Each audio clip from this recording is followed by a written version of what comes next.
Marwari media आप देख रहे हैं। चलिए नजर डालते हैं देश और प्रदेश की आज की बड़ी खबरों पर। शुरुआत करते हैं सबसे बड़ी खबर के साथ। महंगाई के बोझ में दब रही जनता के लिए बड़ी राहत की खबर है।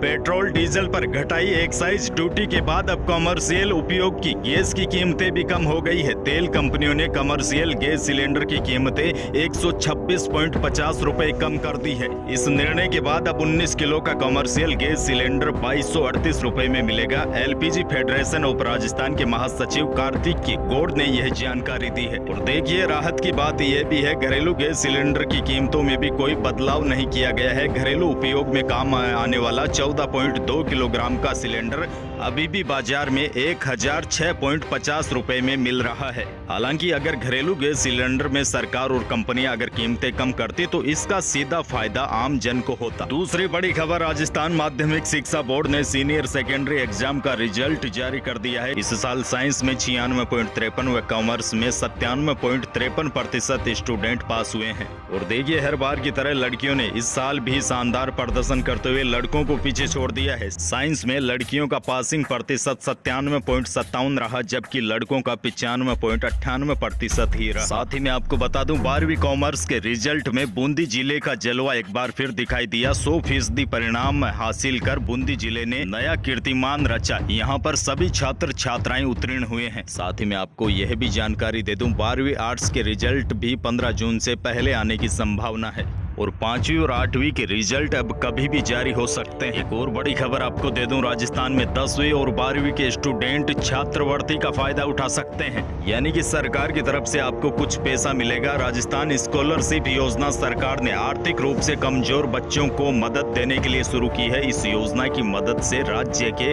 अनुसूचित जनजाति, अनुसूचित जाति और अन्य पिछड़ा वर्ग के छात्र छात्राओं को पढ़ने में मदद मिलेगी। इस योजना के लिए ऑनलाइन आवेदन भी किया जा सकता है। बस आपके पास परिवार का आय प्रमाण पत्र, उम्मीदवार का आधार कार्ड, उम्मीदवार का पैन कार्ड, ये सब होने चाहिए और जाति प्रमाण पत्र भी होना चाहिए। बस आपको यह ध्यान रखना होगा आवेदक की उम्र 17 साल से ज्यादा होनी चाहिए। इस योजना का लाभ 10वीं और 12वीं के छात्र छात्राएं उठा सकते हैं। गौरतलब है कि अनुसूचित जनजाति और अनुसूचित जाति के उम्मीदवार के परिवार की सालाना आय 2.5 लाख या उससे कम होनी चाहिए और अन्य पिछड़े वर्ग के उम्मीदवारों के परिवार की आय 1.5 लाख या उससे कम होनी चाहिए। प्रदेश के सियासत से जुड़ी एक और बड़ी खबर, सचिन पायलट ने गहलोत सरकार पर बड़े सवाल उठाए हैं। दरअसल सोनिया गांधी और राहुल गांधी पर हो रही ईडी की कार्रवाई को लेकर सवाल उठाते हुए कहा है कि जब हम विपक्ष में रहते थे तो हमने कई भ्रष्टाचार के मामले उजागर किए, लेकिन उन पर कार्रवाई क्यों नहीं की गई। यानी कि सीधा सा सचिन पायलट का सवाल मुख्यमंत्री अशोक गहलोत पर था। प्रदेश के मौसम को लेकर भी बड़ी खबर आ चुकी है। राजस्थान में एक बार फिर पारा चढ़ने लगा है और गर्मी अपने तीखे तेवर दिखाने लगी है। जून के पहले दिन प्रदेश के कई जिलों में तापमान 45 डिग्री के पार चला गया। वहीं मौसम विभाग की माने तो 5 जून तक राज्य में मौसम शुष्क रहेगा। बीकानेर, चूरू, गंगानगर बेल्ट में कहीं कहीं पर हीट वेव चलने को लेकर येलो अलर्ट जारी कर दिया। हालांकि राजस्थान के उत्तरी पश्चिमी हिस्सों में कहीं कहीं पर दोपहर के बाद हल्की आंधी का दौर भी देखा जा सकता है। लेकिन अब आने वाले दिनों में राजस्थान के लोगों को भयंकर गर्मी फिर से सताएगी। और बड़ी खबर, राजस्थान सरकार ने खेतों के लिए तारबंदी के लिए कड़े नियमों को सरल बना दिया है। यानी अब 15 बीघा जमीन पर भी आवेदन कर तारबंदी का किसान फायदा उठा सकते हैं। 40,000 रुपए तक आप तारबंदी में खर्चा करते हैं तो आधा पैसा आपको सरकार देगी। और इसके लिए आवेदन की प्रक्रिया है वो 30 मई से शुरू हो गई है।